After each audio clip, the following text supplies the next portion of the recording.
Thanksgiving 2018, Manhattan was electric, and from my top floor window, I had the best view of the city. But this time around, I wasn't in town for the parade. I didn't have reservations at Sylvia's in Harlem, and this definitely was not the Marriott Marquis. This was Bellevue Hospital, psychiatric unit, and I'd been sectioned. I'd arrived in the city about 7 days before. I was crewing for a massive personal development event that was happening in New Jersey. I'd rented a beautiful apartment in Hoboken. I'd met some really, really nice people, and everything was just perfect, if ever so briefly. If I had a week, I couldn't tell you the most bizarre things that had happened to me since I'd arrived in the city. At Gatwick, I'd run for the plane. I'd left my coat in the car, and it had my purse in it. I'd broke my phone. I'd lost my bag. I quit the tour on day 2. I missed my flight home. I was asked to leave the American embassy. They later reported to my parents that I was drunk. And in the early hours of that night, much, much later, while trying to check into a hotel, I was threatened by 2 men. I called the police. I'd had a panic attack. They rang an ambulance. The ambulance come, and they took me to Bellevue. Now, on the way, I slept all the way. I'd been walking the city since about 8 a.m. that morning, trying to get accommodation. When we arrived, I was put in a room, and I don't know how long it was. It could have been 8 hours, maybe more. One by one, 4 doctors come in, asking me questions. No one a bit concerned that my feet were bleeding. I had blisters everywhere, cramps in my leg, and I had chest pain. But they just kept asking me the same question over and over again. Eventually, a much older doctor came in. He looked a bit like Kojak, but like maybe a little bit taller. And I knew something was really wrong. Really, really wrong. And he said, "Tony, can we just clarify some information that you told my colleagues?" Yeah. Okay, yeah, so I'm in the city, volunteering to work for some guy I don't know yet. Okay, I'm from Liverpool, yeah. I live in Wales. No, Wales is not in England, mate. It's in Wales. You said you'd had a panic attack. Yeah. Do you often suffer from panic attacks? I don't, but I do get anxious sometimes. So do you use anything for that? Yeah, I sniff doTERRA oils. You what? I sniffed doTERRA oils. Rolled my eyes again, I was knackered. He put his pen down and he went, and he didn't come back for a very, very long time. And I thought, even then, I didn't really explain that very well.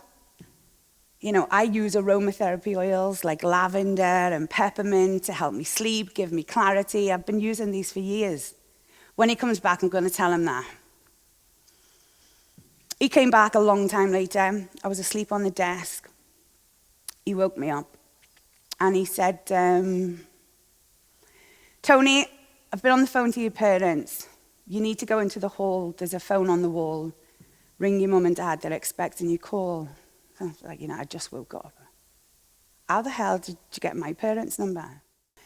The last 18 hours, they've been ringing around every hospital in Manhattan. They don't know whether you're alive or dead. You need to go and speak to your dad.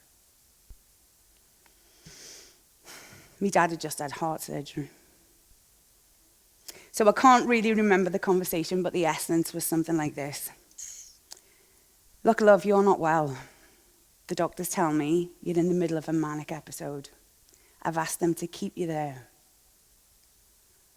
Mum and I will be with you as soon as I'm fit enough to fly out. I know you're scared, but you're safe, and you're going to be okay." I dropped the phone, fell to the floor.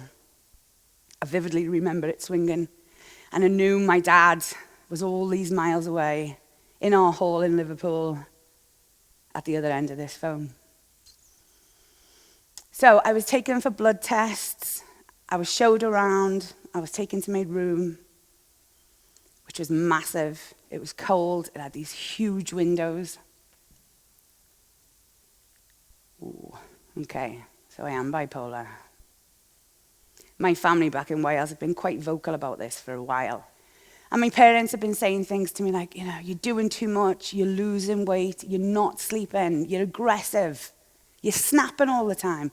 Why are you in London again? What are you doing there? You're doing too much, you're gonna crash. Now, I did get this, but I was going through an awful lot of changes at that time in my life. And I was selling event tickets in London, which meant I had to connect, I had to travel. This is pre-COVID, so nothing was on the internet really, it was all in face.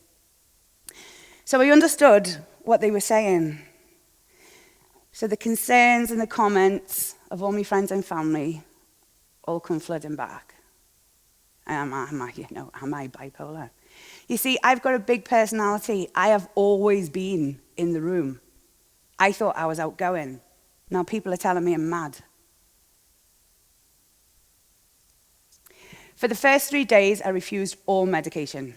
I rang the British Embassy every single day, only to be told, you're safe, there's nothing we can do, don't ring us again. I rang them the next day. Anyway, no one came to save me. So I did, I joined the program. I started taking my meds, I went to AA meetings, wrote poetry, designed an expression board, stopped calling that lovely psychiatrist a stupid bitch every time she come near me. And for the next 16 days, I laughed and I cried with some of the most beautiful souls, caring, kind people I've ever met. All like me, facing their own demons. If you're thinking One Flew Over the Cuckoo's Nest, then you couldn't be further from the truth. It was lovely. The staff were lovely. And for the first time in a long time, I was getting sleep. Mum and Dad come and got me when they could. And off I went home with a cocktail of meds. This is us the next day in Central Park. Now, when I look at that picture, it breaks my heart. One, because I look like I haven't got a care in the world. But my mum and dad had dramatically aged since the last time I'd seen them. They took me home, and then they reluctantly left to go back to our home in Liverpool, go back to work. Everyone's life went back to normal. I was home, and I was safe. So back in Wales, which had been my home since I was 19, and up until very recently, I'd been married for 18 years, where my 4 children were born and raised. No family, no friends knocked on my door. I wasn't allowed to see my children. I was alone, I was exhausted, I was depleted. At this point, I was sat on a fortune. I had 64 personal development event tickets to sell. Tony Robbins and his Unleash the Power Within tour was coming to London. Any minute now, Grant Cardone and his 10X tour was about to happen. And I had bought 3 tables for my mate's event in Derby. But there was absolutely no way I could raise my head in public. I felt alone, I felt ashamed, I was exhausted, I was worried, I felt like a burden to my family, and an embarrassment to my children. I eventually got a job, and I started working as a support worker. Around the kind of family situation, the routine we had, I'd work early mornings, late nights, and weekends. And I'd get the children to school, and I'd cook, and I'd clean. But the minute the kids went, and I walked in from work, my body would I'd just collapse. And sometimes I'd just sleep for days and days on end. The only thing that would wake me up would be, the regular calls from my family and friends.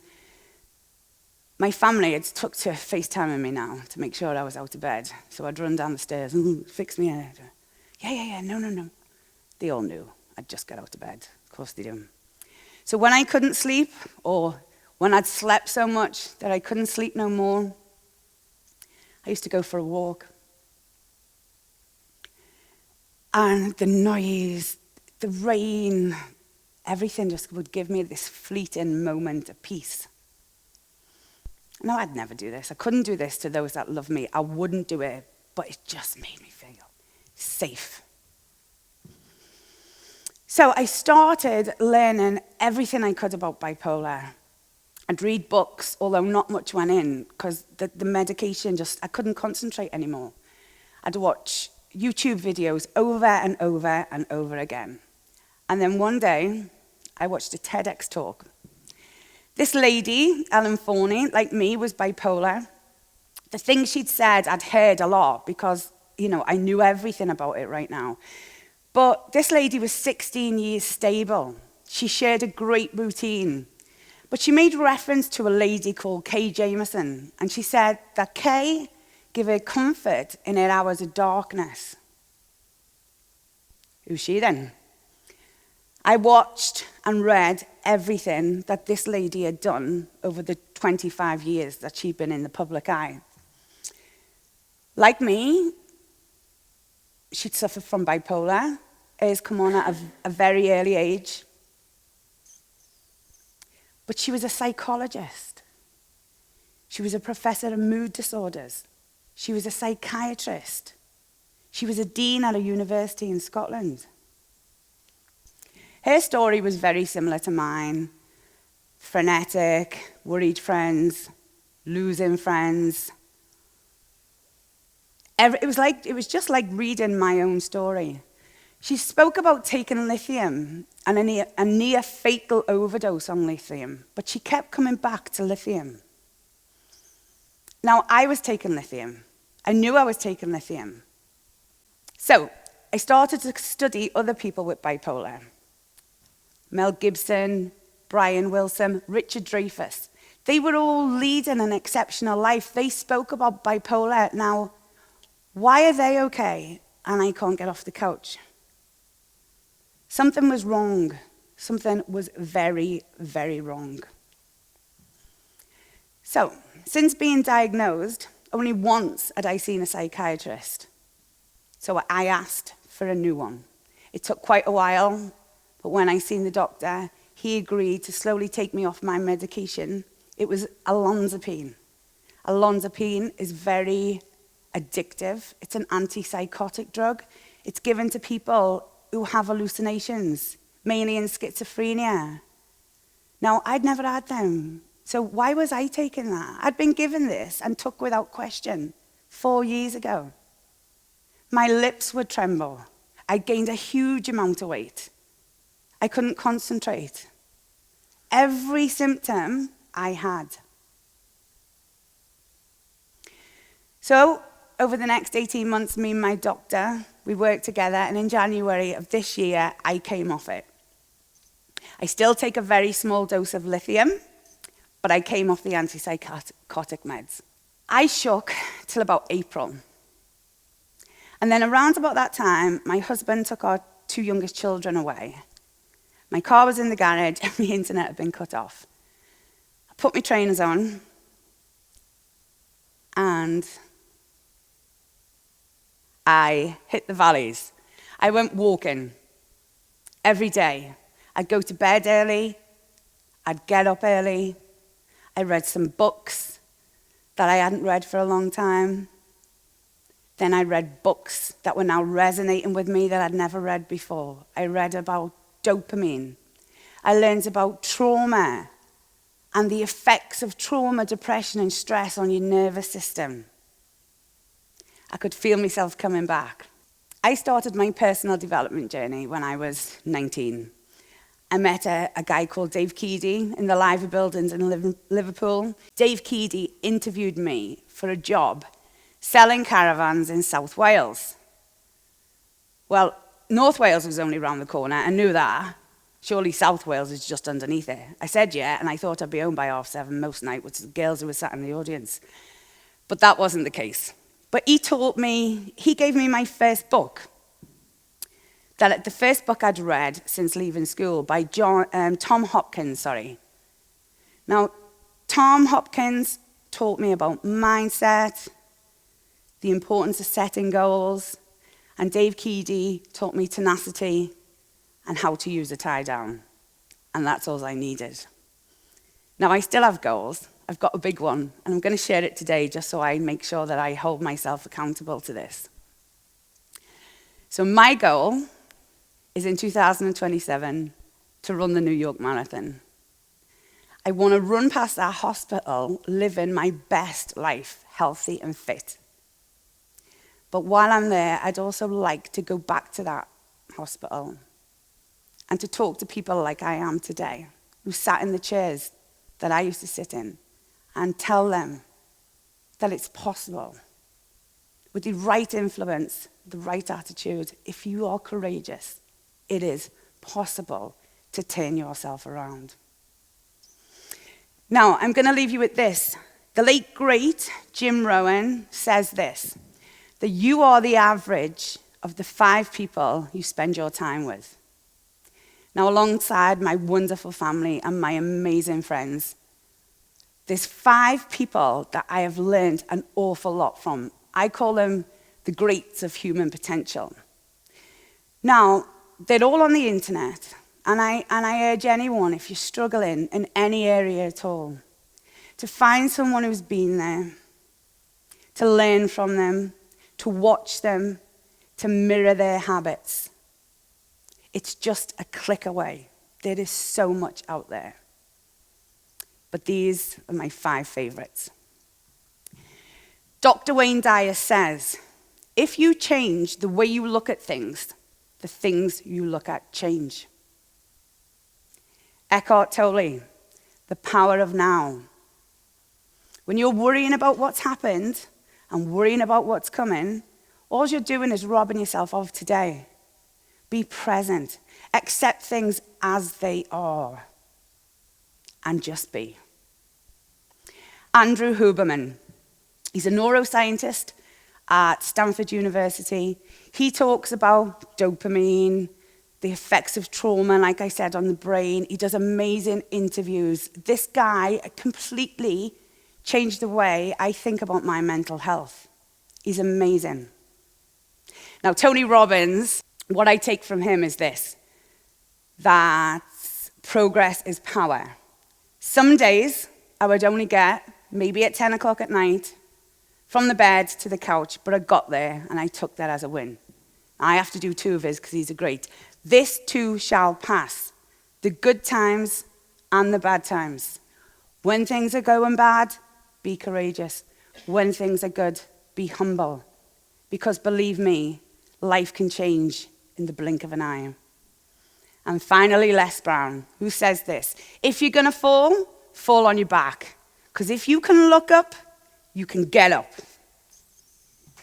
Thank you.